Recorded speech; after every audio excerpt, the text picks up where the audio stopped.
Добрий день, друзі. Мене звуть Андрій Здесенко, засновник корпорації Біосфера. Дякую за вашу позитивну реакцію, відгуки. Більш 700 коментарів на наш влог з Андрієм Федоровим, десь 250 тисяч просмотрів. Я дійсно очікував більше, але для себе кажу, що це якісна аудиторія. Тому дякую вам за це.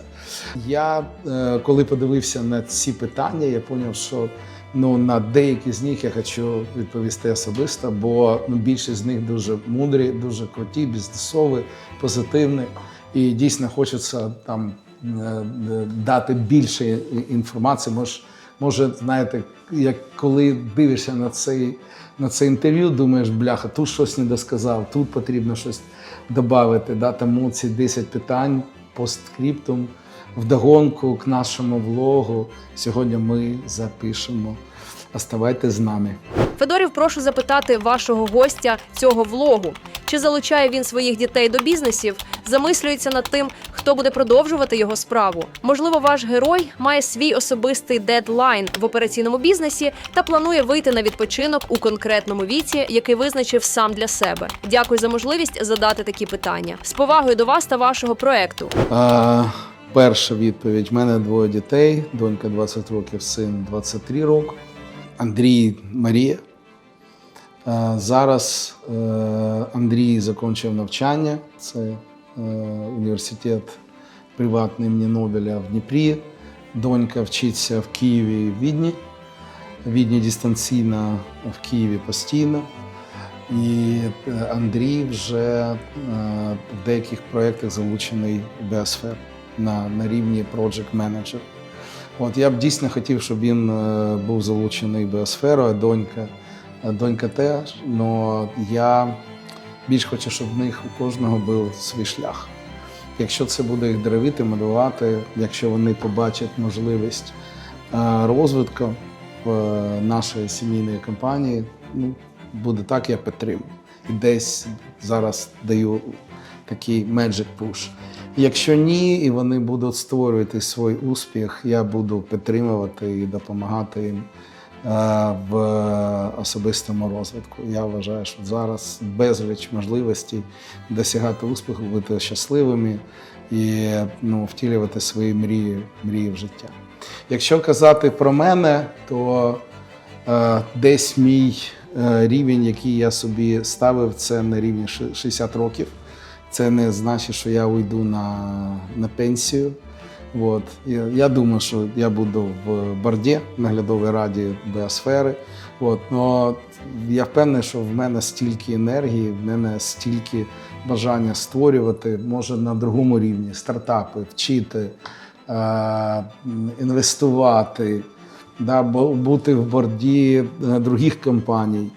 Що я буду активно працювати і це вже не працювати, це вже вкладати, розвиватись, виражати в себе до кінця свого життя. Тому, якщо в Біосфері, як CEO, то там 3 роки я собі ставлю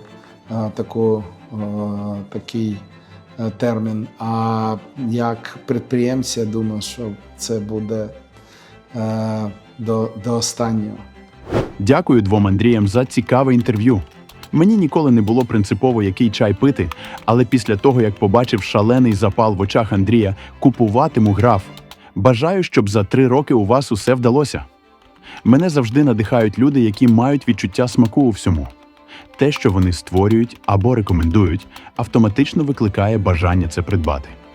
Коли ви зайшли в кабінет і почали розповідати про акустику, крісла, столи, гітару, музику, автоматично повірив, що все це у списку найкращого в світі у своїй ніші. Як, на вашу думку, можна розвивати особистий смак? Як навчитися розуміти, що класно, а що ні? І як ви особисто прийшли до цього? Дякую. Це класне питання, я тому його обрав, щоб поділитись. Дуже важливо мати наставників, які експерти в своєму напрямку. Якщо це про віно, це професійний сомельє, або це може бути курси онлайн, або я більш рекомендую це офлайн. А якщо це про дизайн, то це відомі блогери, архітектори або декоратори. Я колись собі поставив таке завдання, що як людина з англійською мовою, я потрібен, щоб був я інтересен, цікавий, щоб я був цікавий для міжнародної аудиторії високого рівня. Тому я почав їздити на виставки. Виставки дають дуже багато. Перше, друге – це просто в молоко, а потім ти вже починаєш розуміти. Дуже важливо читати пресу, спілкуватися з експертами. Тому наставники, експерти, блоги. Я їжджу на і-салоні, виставка дизайну, виставка часова, автомобільна, виставка моди. Це професійно. Я подорожую, я много спілкуюсь. Тому дуже важливо, щоб ти це все напитував. І мати друзів експертів. Да? Якщо твій друг дуже круто в чомусь розбирається, то спілкуйся з ним. Він точно буде для тебе щирий. І не боятися експериментувати. Бо є хрестоматійний підхід, коли подобається те, що подобається, а є експериментальний, коли ти вже розумієш, що ти щось новаторське в тебе є. Тому це може бути класична акустика або якась прогресивна, як, наприклад, Бен Олівсон. І це ти вже потрібно розуміти. Тому через такий підхід. Вітаю! Дякую за чудовий контент. Питання до Андрія. У який момент лідер перестає бути творцем і стає хранителем створеного? І чи можливо залишатися живим, коли система вже самодостатня? Дякую. Дякую за запитання. Я вважаю, що лідер живий, покуди він може хакнути сам або дизрапнути свою систему. Бо система створена для того, щоб витримувати постійно операційний процес. Но якщо ми не щось змінюємо, щось старе на нове, щось інноваційне на устарівше, то система дійсно вона захищає сама себе, становить кости. Тому задача лідера, новатора, який розвиває бізнес, постійно ставити високі цілі. Високі цілі будуть означати стрейчі або напруги на різних ланках бізнесу, буде заважати розвитку. Там, де йде процес ради процесу, або люди просто обслуживають свій комфортний мір, там потрібно просто це ламати, демонтувати і створювати нове. Нові процеси, нові люди, новий підхід, автоматизувати, АІ. Оце просто лідер, який постійно готов щось змінити, зламати, знов створити, незважаючи на дискомфорт для всієї системи. Це запорука того, що бізнес буде розвиватися. І все через амбіційні цілі, через большу картину, яка надихає. Питання до героя випуску. На упаковках чаю бренду «Граф» зображені різні звірі.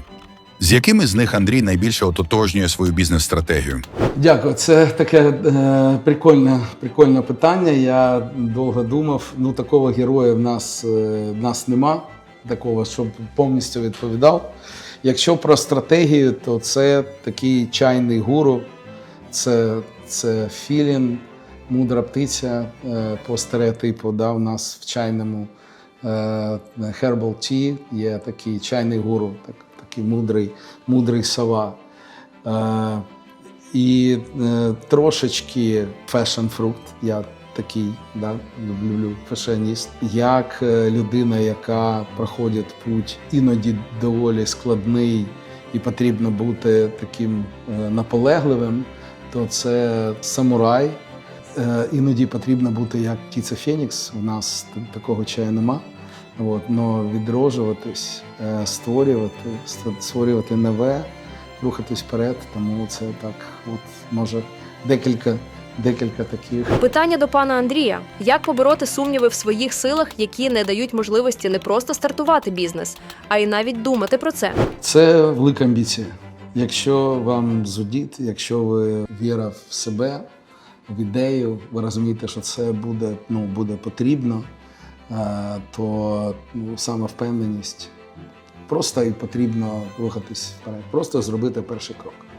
Но ярко бачити свою ціль, вірити і ярко тримати цю картинку перед собою. Одне з найцікавіших інтерв'ю за останній час «Дякую». Творчий, ризикований, успішний чоловік – це викликає повагу. А питання будуть такі. 1. Яке ваше найцінніше відкриття про людей, зроблене завдяки бізнесу? 2. Якщо б можна було провести день із будь-якою людиною, живою чи історичною, хто б це був? Для мене, так як я спілкуюсь з топ-менеджерами, CEO, з власниками різних бізнесів, це я здивований, скільки людина може створити за короткий період свого життя. Як віра може рухати вперед цілі колективи людей. Як на місці нічого, де не було нічого, може створитись прибутковий, успішний і феноменальний бізнес. Це моя здивованість вірою людей, їх якістю, стойкістю. Бо бізнес – це постійне преодоління ризиків, негатива, провалів. Це об'єднання людей, надихання людей. Ці якості, втілюючи які в життя, і мене дуже дивують люди, які, досягши високого рівня прибутку або рівня бізнесу, вони вкладають в культуру. Вони організовують фестивалі, вони організовують концерти, вони донатять на мистецтво, вони допомагають талановитим дітям. Я бачу унікальне, етичне проявлення людяності і амбіції, бізнес-амбіції, які втілюються в результати і створюють новий світ. Я би хотів провести з Томасом Едісоном, унікальним американським винахідником, який не тільки був геніальним інженером, але й геніальним підприємцем. Яке питання ви ставите собі кожного разу перед запуском нового продукту? Питання таке, що кожного разу в нас є інвестиційний проєкт, скільки будуть продажі, скільки прибутку, яка доля ринку, як ми можемо скрізь цей проєкт рухатись далі. Тому ці такі ключові питання, але і емоційні. Я дуже хочу, щоб новий продукт завойовував серця споживачів. Наприклад, у мене тут чорні серветки, є чорно-білі серветки, чорно-білі.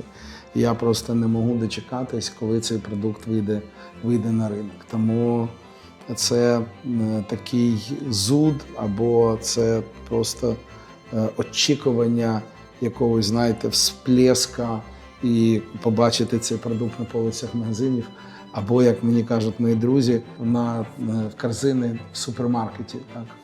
І коли ти бачиш, як люди це купують, або вони тобі кажуть, вау, це такий продукт, або ми користуємося твоїм, і воно смачне, воно яскраве, воно надійне, воно класне, естетичне. Це моя мотивація, помімо грошей, обертів, долі ринку. Бо я створюю продукт для мільйонів людей. Я створюю для конкретних людей, які мені кажуть, подобається чи не подобається. Я дуже відповідально відношусь, коли щось не так. Мій друг сказав, ти знаєш, вологотуалетний папір, ти відкриваєш, а там салфетка за салфеткою не витаскується. Вчора ми вже спілкувалися з командою. Щоб продукт був височайшої якості, дизайну, естетики, всього того, за що нас любить і за що нас купує наш споживач.